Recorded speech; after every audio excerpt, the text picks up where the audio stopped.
عزو سلامتنا تقبلوا زي خبركم تعزبتنا كم تمسيو نلوم 24 سنة ساعة شعات مشترالو زينا ومسنادو نفل مالونا نمكتالكم بخبر زعد من صام تصنح ميكائيل حرقو فلما كن بقنت وتاتو افلم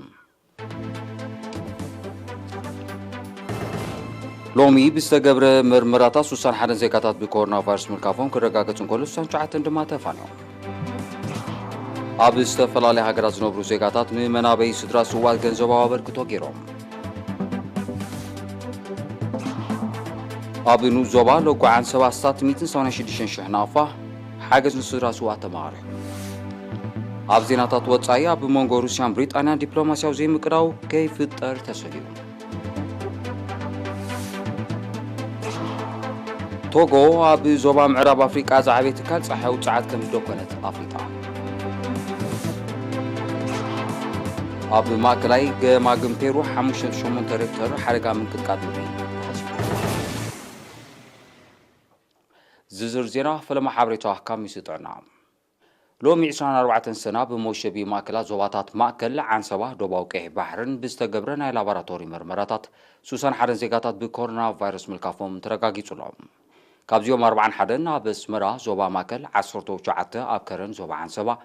حد خاب عدي زوبا دوباوكي بحر توشيبوم سوصونيهم زي كمزيلون كله هت فيروس ترخيبوم اب هوسبيتالات تعقيبوم كنكن كي جبر لهم زصونحو 58 اب زوبا ماكل 11 دما زوبا سيمناو قحي بحري بطلالا 69 زيغاتات حاويهم توفاني مالو بزي مسرت طلالا قصري بكورونا فيروس زتلفو زيغاتات كساب لومي 5664 بصيحلو 5247 كابزيوم حاويهم زتفانو 21 بموت زتفليو 496 دما جنا اب هوسبيتالات تعقيبهم زركوب يوم منيستر طعنا 24 سنة 2021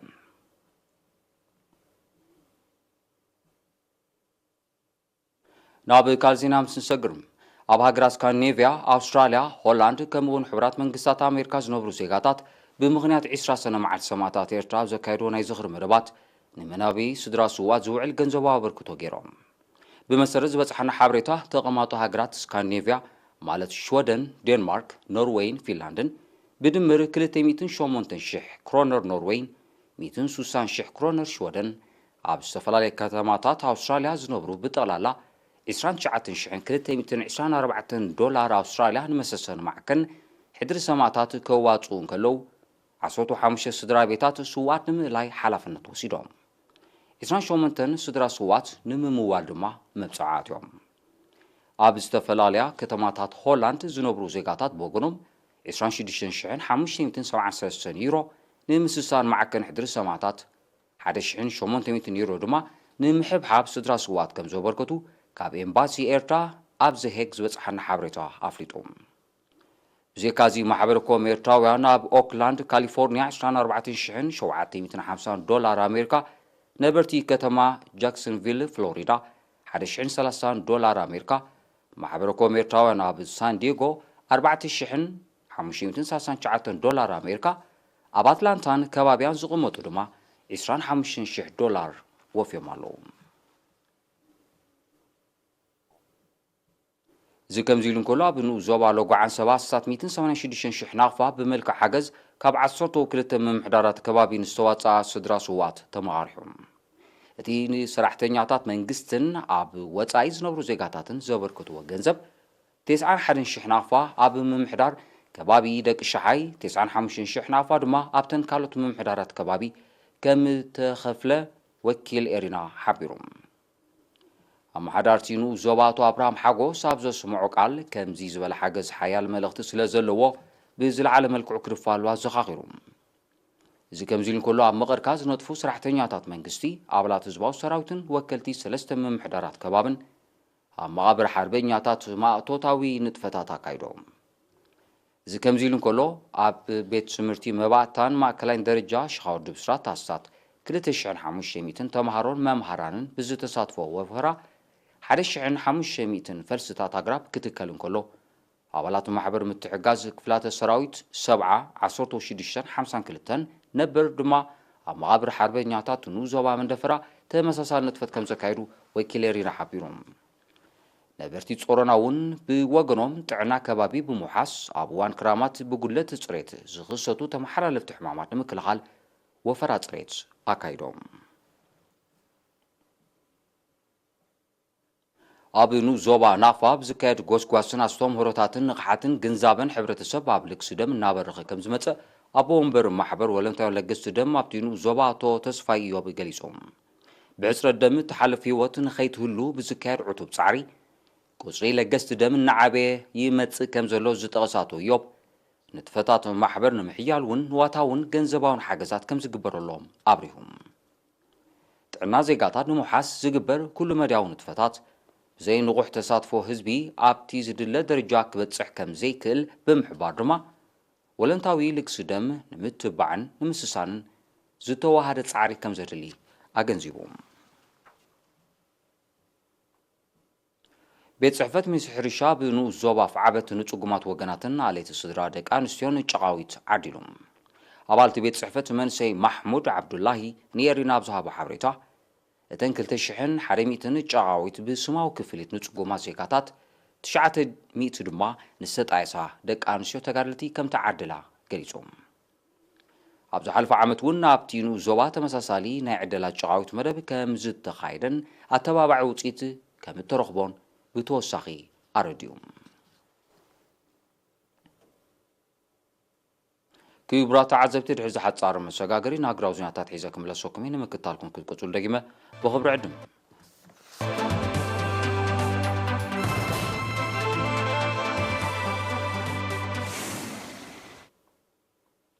ዜናው መሰናዶ RTV ኹም ትከታተሉ ዘለኹም ክቡራት ተዓዘብቲ ስለምክታልኩም ኣዚና ነመስግን ዜናታት ይቕጽል ዜና ወጻኢ ሓይሊ ባሕሪ ሩስያ ማያዊ ግዛቱ ከም ዝፀሓሰት ኣብ ልዕሊ ዝገለጻ መርከብ ውግእ ብሪጣንያ ናይ መጠንቀቕታ ድሕሪ ምትኳሱ ክልቲአን ሃገራት ኣብ ናይ ቃላት ውግኣትን ከም ዘለዋ ተቓሊሑ ሩስያ እቲ ኣብ ማያት ዞባ ክሬምያ ዝተኻየደ ምንቅስቓስ መርከብ ተኽታኺ ክትብል ክትገልጾን ከላ ብሪጣንያ ድማ ማያዊ ግዛት ሩስያ ከም ዘይጠሓሰት ብምሕባር ኣሉታዊ ምላሽ ሂባትሉ ሓይሊ ባሕሪ ብሪጣንያ ብልዕሊ መርከብ ሃገሩ ናይ መጠንቀቕታ ከም ተተኮሰ ንዝወፀ መግለፂ ሩስያ እውን ነፂጉ ኣሎ ሚኒስትሪ ጉዳያት ወፃኢ ሩስያ ብዛዕባ እቲ ምዕባለታት ንምዝራብ ንኣምባሳደር ብሪጣንያ ኣብ ሃገሩ ከም ዝፀውዑ ሓቢሮም እዚ ከምዚ ኢሉ እንከሎ ብስም መሰል ናጽነት ምንቅስቓስ ክልል ማያት ሃገሩ ክጥሕሳ ኣብ ልዕሊ ዝፈተና መራኽብ ካልኦት ሃገራት ክሳብ መጥቃዕቲ ዝበፅሕ ስጉምቲ ክወስድ ከም ዝኽእል ኣጠንቂቑሎም እቲ ፍጻመ ንዲፕሎማስያዊ ዝምድና ሩስያን ብሪጣንያን ብኣሉታ ክጸልዎ ከም ዝኽእል ኣብ እዋኑ ተኣሚቱ እዩ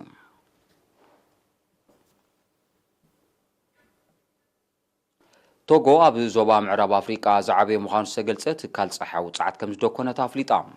እቲ ኣብ ማእከላይ ሸነኽቲ ሃገር ዝተደኮነ ትካል 50 ሜጋዋት ሓይሊ ኤሌክትሪክ ከመንጭው ከም ዝኽእልን ናይ ኣስታት 160,000 ኣባይቲ ሕፅረት ፀዓት ኤሌክትሪክ ሲቲ ከቃልል ዓቕሚ ከም ዘለዎን ተገሊጾም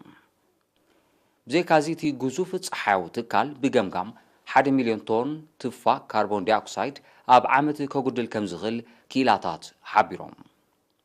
ልዕሊ ፍርቂ ካብቲ ተህልኾ ፀዓት ካብ ናይጀርያን ጋናን እትእቱ ቶጎ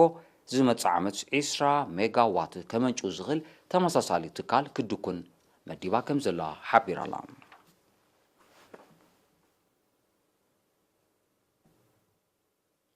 ብ22 ሰነ ኣብ ማእከላይ ገማግም ፔሩ 5.8 ሬክተር ሓደጋ ምንቅጥቃጥ ምድሪ ተኸሲቱ ብሰንኪ ተፈጥሮኣዊ ሓደጋ ኣብ ህይወት ሰብ ይኹን ንብረት ዝወረደ ክሳራ እኳ እንተዘየለ ኣብ ነበርቲ ከፊላዊ ምምዝባል ከም ዝሰዓበ ግና ሰመዝ ፔሩ ሓቢሮም እቲ 50 ኪሎ ሜትር ኣብ ማዕሙቕ ማያት ፔሩ ዘጋጠመ ሓደጋ ክሳብ ርእሰ ከተማ ሊማ ከም ተሰምዐ ተፈሊጡ ፔሩ ሓደጋታት ምንቅጥቃጥ ምድሪ ብብዝሒ ኣብ ዝኽሰተሉ ጂኦግራፊያዊ ከባቢ ተደኪና ከም ዘላ እዩ ዝሕበር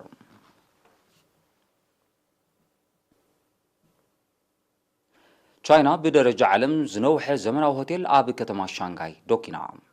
ዝበዓል 120 ደርቢ ህንፃ ን24 ሰዓታት ኣገልግሎት ዝህብ ባራት ኣብያተ ምግቢ መደቀሲ መዕንበስን ካልእ መዘናግዒታትን ዝሓዘ ምዃኑ ተገሊጾም ኣብቲ ሆቴል ንሓደ ለይቲ ክሳብ $400 ከም ዝኽፈል ተሓቢሩ እቲ ሆቴል ጽላት ቱሪዝም ከተማ ሻንጋይ ኣብ ምድንፋዕ እወታዊ ተራ ከም ዝህልዎ ሰመዝ ቻይና ሓቢሮም ቻይና ቀዲማ ኣብታ ከተማ ልዕሊ 630 ሜትር ቁመት ዘለዎ ሰማይ ጠቀስ ህንፃ ምድኳና ይዝከር።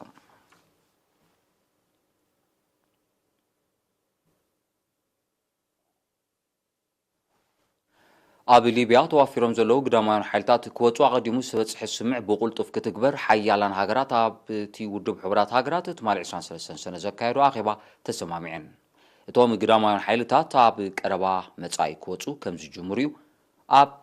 ኣብ ከተማ በርሊን ዝተኻየደ ኣኼባ ኣብ ምርድዳ ተበፂሑ ዘሎ። ኣብ ወርሒ ጥቅምቲ 2020 ኣብ ሊብያ ዝበፅሐ ስምዕ ምቁራፅ ተኽሲ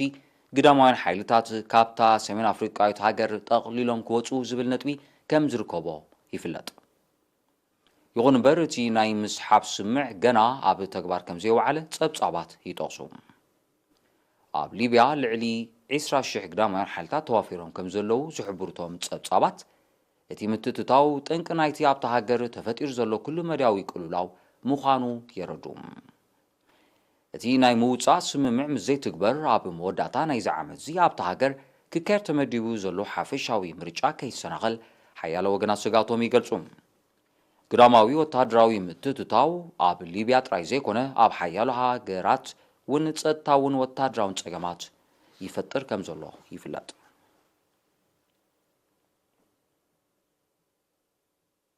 ሃገራት ዞባ ደቡባዊ ኣፍሪቃ ማለት ሳድክ ኣብ ሞዛምቢክ አንጻር ሽበራ ዝነጥፍ ወታደራዊ ሓይሊ ከዋፍራ ተሰማሚዐን።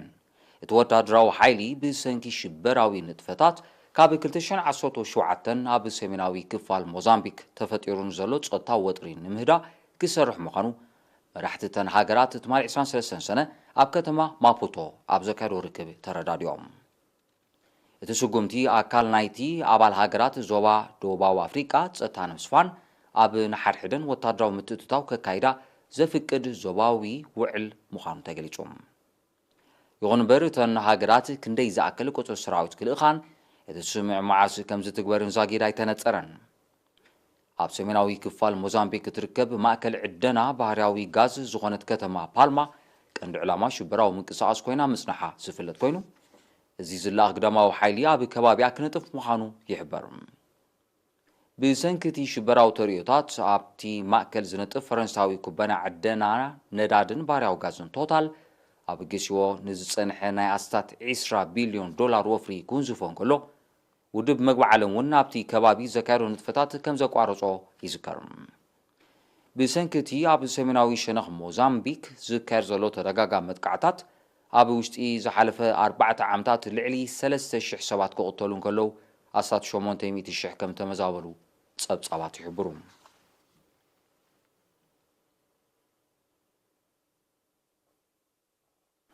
ዓለም ብሰንኪ ለበዳ ኮሮና ቫይረስ ኣብ ከቢድ ማሕበር ቁጠባውን ጥዕናዊ ጸገማት ኣብ ዝተሸመመትሉ እዋን ኣብ 2020 ልዕሊ 5 ሚልዮን ሰባት ሚልዮነራት ክኾኑ ከም ዝኽኣሉ ዝተኻየደ መጽናዕቲ ኣነጺሩ። ብመሰረት ሓድሽ መጽናዕቲ ኣብ ዝሓለፈ ዓመት ቁጽሪ ሚልዮነራት ብ5.2 ሚእታዊቱ ብምውሳኽ 56.1 ሚልዮን ከም ዝበጽሐ ተፈሊጡሎም። ዋጋታት ኣባይቲ ከምኡውን ዋጋታት ዝተኸዘነ ንብረት ብናሃሪ ስለ ዝወሰኸ ኣብዚ ጽላት እዚ ወፍሪ ዝገብሩ ወገናት ሕልፊ ካልኦት ሃብቲ ከም ዘኻዕበቱ እዩ እቲ መጽናዕቲ ዘነጽር። በንጻሩ ትሑት ቁጠባዊ እቶት ዝነበሮም ድኻታት መሊሶም ናብ ዝሓሰመ ድኽነት ከም ተነቕቱ ኣብቲ መጽናዕቲ ተጠቒሱሎም። ኣብ እዋን ክስተት ለበዳ ኮሮና ቫይረስ ኣብ መንጎ ድኻታትን ሃብታማትን ዝጸንሐ ቁጠባዊ ጋግ መሊሱ ከም ዝገፍሐዮም ኪላታት ናይቲ ዓውዲ ዝገልጹ። ኣብ መወዳእታ 2019 ዝተኸስተን ገና ዘይተገተን ለበዳ ኮሮና ቫይረስ ብደረጃ ዓለም ዝዓበየ ቁጠባዊ ቅልውላው ካብ ዘስዓቡ ለበዳታት ምዃኑ እዩ ዝጥቀስ።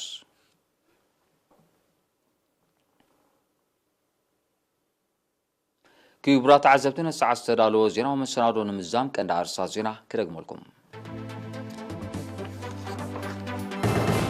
ሎሚ ብዝተገብረ ምርመራታት 61 ዜጋታት ብኮሮና ቫይረስ ምልካፎም ክረጋገጹ እንከሎ 69 ድማ ተፋንዮም። ኣብ ዝተፈላለየ ሃገራት ዝነብሩ ዜጋታት ንመናበይ ስድራ ስዋት ገንዘባዊ ኣበርክቶ ገይሮም። ኣብ ንኡስ ዞባ ለጓዓን ሰባት 186,000 ናቕፋ ሓገዝ ንስድራ ስዋት ተመሃሪሑ። ኣብ ዜናታት ወፃኢ መንጎ ሩስያን ብሪጣንያን ዲፕሎማስያዊ ዘይምክዳው ከይፍጠር ተሰግዩ። ቶጎ ኣብ ዞባ ምዕራብ ኣፍሪቃ ዝዓበየ ትካል ፀሓይ ውፅዓት ከም ዝተኮነት ኣፍሊጣ ኣብ ማእከላይ ገማግም ፔሩ 5.8 ሬክተር ሓደጋ ምቅጥቃጥ ምድሪ ተኸሲቱ